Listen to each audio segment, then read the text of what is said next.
Nga ba natatagalan ang pag-release ng working permit ngayon?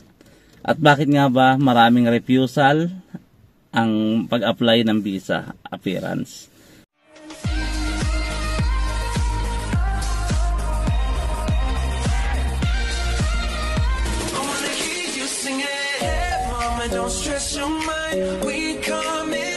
Hey guys!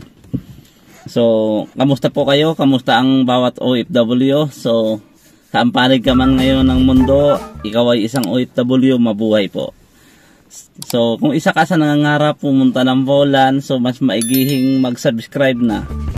At ako ay nagbibigay ng magandang informasyon about sa Poland. Hindi lang po maganda, so nagbibigay rin ako ng mga negative information. Hindi lang lahat ng iba-vlog ko ay mga positive. Kasi para sabihin naman ninyo ng iba dyan na lahat ng vlogger laging positive ang sinasabi. So sa pagkakataong to guys, sa mga nangangarap mag-Poland, kaunting negative ang maririnig nyo. Pero huwag kayo mapaghinaan ng loob dahil lahat naman ng pangarap natin, magpursige lang tayo, matatanggap, makakamta natin yan. So bago nga pala ako magpatuloy, gusto ko muna sa inyo ipakita. Ang ganda ng view natin, puro sasakyan. Wala pa ako sa bahay ngayon. So habang hinihintay sila madam at dito lang ako sa parking at ayaw ko maligo. So bakit nga ba natatagalan ang pag-release ng working permit ngayon?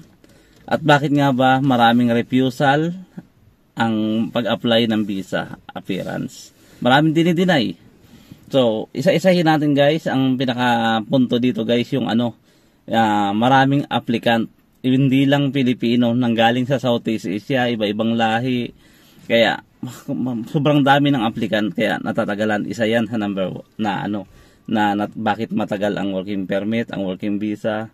So, may isa pang dahilan guys, binabawasan nila ng 33% ang mga applicant papunta ng Poland.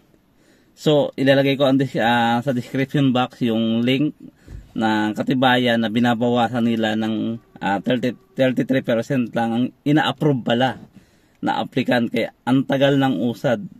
Hindi ko lang alam kung yearly, pero basahin natin guys, samahan nyo ako.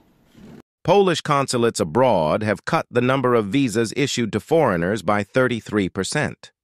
Poland is trying to erase the visa scandal by applying stricter visa issuing rules. Some Asian diplomats have complained about the strict visa rules that Poland is applying. Polish media had reported that migrants paid up to $5,000, $4,000 to Polish consulates and private companies to speed up visa applications. A European Commission spokeswoman said they had given Warsaw 2 weeks to respond to detailed questions. The Polish government said allegations about extensive fraud were absurd. Asian diplomats complain about Poland's decision to cut number of visas. While Polish authorities have said that much-needed measures have finally been taken, Asian diplomats have complained about the strict rules that the country is applying. As explained by the consul for Wyborcza, some Asian governments holding grudges against Poland for tightening its visa rules. The consul further noted that some countries' ministries of foreign affairs are continuing to ask the Polish consular missions for urgent visas, but these requests are being turned down. The new approach that Poland has decided to take is irritating authorities of some countries, the consul stressed. He further emphasized that the reaction of these countries shows that the measures are working and that the scale of visa abuse was great. In addition to tightening the work visa rules, Poland is also planning to make it harder for foreign students to obtain visas. Such a plan was announced after it was found out that non-EU students were applying for Polish visas with the pretext of studying in the country, but then reaching other Schengen member states irregularly.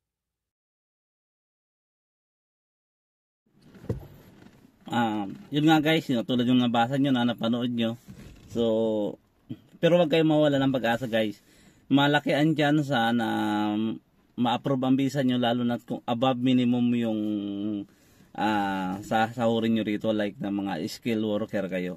So yung mga skilled worker, so wag kayo magbahala kasi yun ang manang hinabi nila, pag above minimum yung high skill ka, so hindi malayo ang refusal mo. malabo ang refusal mo. Pero siyempre depende pa rin yan sa mga document na binibigay sa inyo ng inyong employer o ng pag visa appearance nyo dapat kumpleto. So ayun na nga guys, maraming salamat nga pala sa mga subscriber nating bago, at sa tingin ko naman nakakatulong naman ang channel natin sa pagbibigay ng magandang information. Kaya paki-like naman sa mga bago pa lang napadaan, like and subscribe. Hit nyo yung notification bell button para lagi kayong updated sa mga videong gagawin ko guys. Kasi lahat naman ng videong ginagawa ko ay para sa information na makakatulong sa mga nangangarap pumunta ng Poland.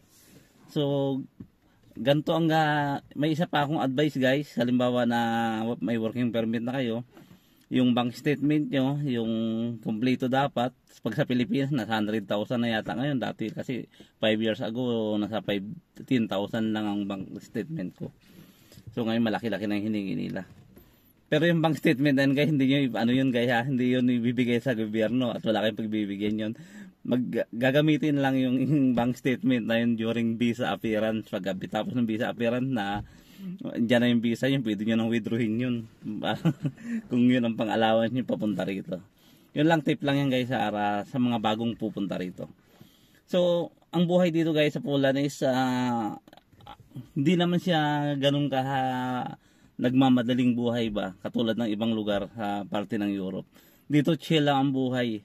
So trabaho, bahay, konting party-party, yung parang normal na buhay lang, yung hindi ka maghahabol ng kayamanan dahil may pera na rin naman nandito. So, dahil may trabaho kang maayos at mababa ang cost of living.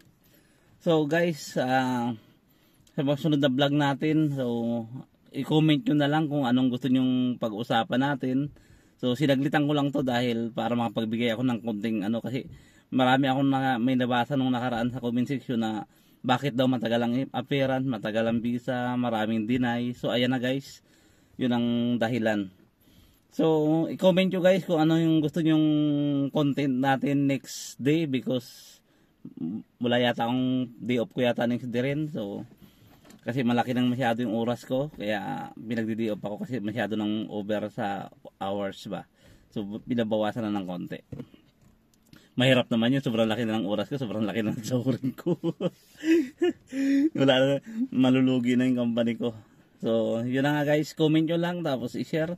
Kung nagustuhan nyo yung video yung ginawa ko ngayon, paki-like naman guys. So ito nga pala si Arjen Martinez ang nagsasabi ng if you want to be a successful, living a simple life is a key. Salamat guys and God bless you.